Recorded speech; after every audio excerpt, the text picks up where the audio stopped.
And welcome back to the second half hour of The Factor Uncensored. In addition to everything else that's big in Texas, it seems like cheating is one that's knocking it out of the park. However, what some are calling cheating, others would not. Sex and relationship expert Dr. D. Yvonne Young joins us to talk about all of the red flags you should be looking for.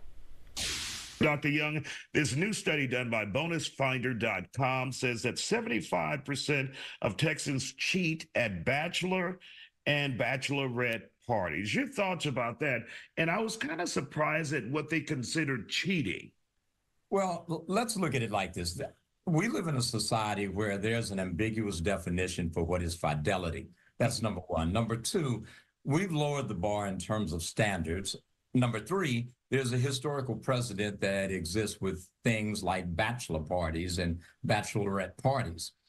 I think the question you have to ask yourself is, is that really a rite of passage? And do you, meaning you, the viewer right now that's watching this, do you have a certain set of standards or core values that you probably want to establish or at least make known before you go and undertake having a bachelor or bachelorette party? Because if you do, it would probably be a good idea to discuss that rather than find out in hindsight some information that may actually wreck your marriage. And one important point is you said a rite of passage, and many people consider having that bachelor or bachelorette party as a rite of passage before getting married. Many people see it as the final time you can just live free before those nuptials and jumping the broom. But should we consider that our right to do something before we get married? Let's just get it out one more time. Yeah. Well, let me just say this. If that's the case, the odds are the ceremony isn't going to change that desire. Mm-hmm. The greater truth is if you don't have loyalty, or there's no sense of fidelity or responsibility, that ceremony isn't going to change that. That night basically provides an excuse for a person just to be who they naturally are.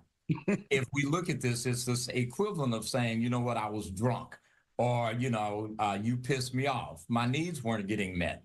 If that is where your head is, you're not ready to make a covenant with someone, especially if you are of a religious or faith-based mindset. You're betraying the very premise of marriage. So what I would suggest is, unless you have an open relationship or you both have had this discussion and you said, you know what, this is your one time before we actually do this thing for you to get out here and go blank up, then I would suggest you probably don't want to do something that you can't, you can't walk back. You cannot unstrike that match. And typically, if you're inebriated or you use being inebriated as an excuse for your behavior, what you're doing has consequences, and you might seriously want to consider that before you go and unzip your pants or pull your panties down.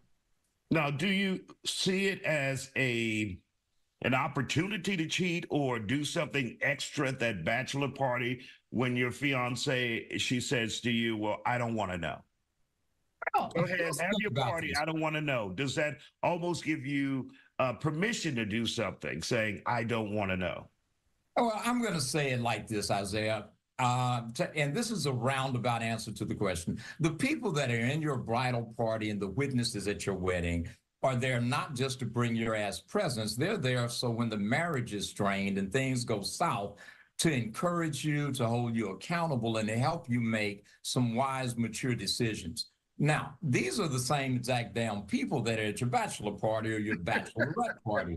And if they're condoning you doing some nefarious at your right before your wedding, more than likely the day or 48 hours before your wedding, is this really something you're ready to do? What I would tell you to do is don't get married because you think a clock is ticking, because someone says that if you don't marry me, we're done, or you're getting married because you just want to have sex. The truth is, if a bachelor or bachelorette party is your justification for getting your freak on outside of that relationship, you're probably not ready to be in a relationship, especially a marriage.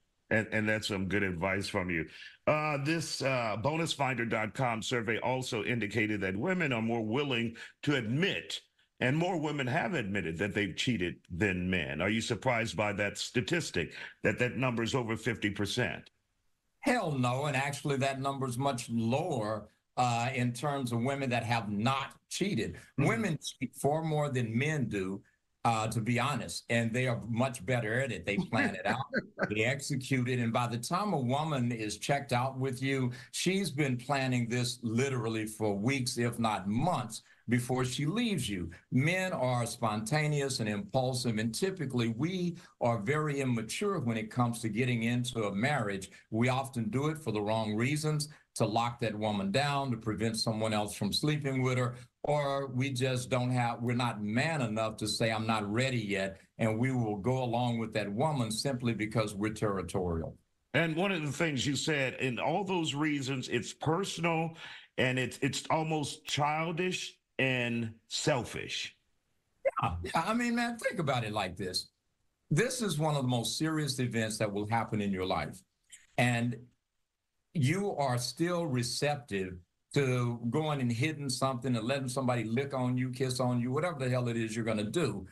If that is really where your head is at, are you ready to take something as serious as someone else's emotions, their feelings, and especially if this person is round two for marriage, you have to think about the other stakeholders, especially if they're kids or you have a child on the way or plan to have children. This is a recipe for a disaster. So if you're going to get married, I suggest that you really think about, am I really committed to this? Am I ready to do it? And if you're not, just don't do it, man. Nobody is holding a gun to your head, forcing you to make a vow to actually invoke a covenant, a spiritual covenant with somebody. And then the night before, you want to go and have some hedonistic, event or some kind of little freak show thing. It's just, those things don't match. We continue the conversation with Dr. D. Yvonne Young on Texas being the home to the most cheaters and the common ways that they are cheating possibly on you. Next on the list from bonusfinder.com, Texans aged between 55 and 69 were the most prone to cheat. Well, here's the reason for it. They've already been through a relationship where they paid alimony, child support, they're taxed. The tolerance level for taking somebody is significantly diminished, 0 to none. And people who have financial wherewithal that aren't having to be in a relationship with someone else for an economic means, they are very quick to just say, you know what, I'm done. And prior to doing so, they check out. Yeah, they check out before they leave. The other part of it is that you have a much longer history of relationships outside of that marriage. So when you have people that are, at that season of life, the odds of them having friends with benefit relationships or people that are like-minded, the resources are there to engage. So what I would suggest is just simply this. If you're not ready, don't do it. Nobody is going, let me put it in a simple way. Relationships complement your life. They do not complete your life. Got it. And Dr. Young, once you find out if you're the other person in the relationship, husband or wife, and you find out that your significant other has cheated on you, how do you approach that? Do you throw it all out the window, or do you say, let's talk about this, let's look at the positives and the negatives before I make a rash decision and file for divorce? What would be I'm going to tell you, here's the deal. Google Dr. D. Yvonne Young. I deal with this crap all the time in my office. Here's the truth. If you are codependent in a dysfunctionally codependent relationship, probably not a good idea. If you are willing to do whatever is necessary just so you don't want to be by yourself, here's something I want you to consider.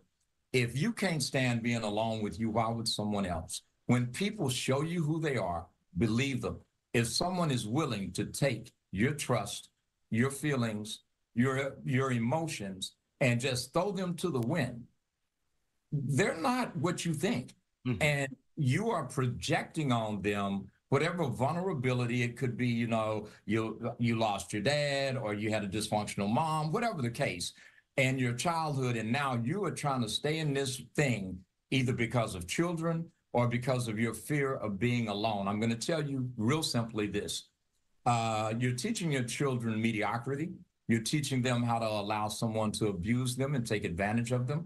And more than anything else, you're making 4 people miserable. You, the person you're with, and the 2 people God had intended you to meet had you had the courage to walk away from this toxic, dysfunctional relationship. And again, when people show you who they are, I suggest you believe them.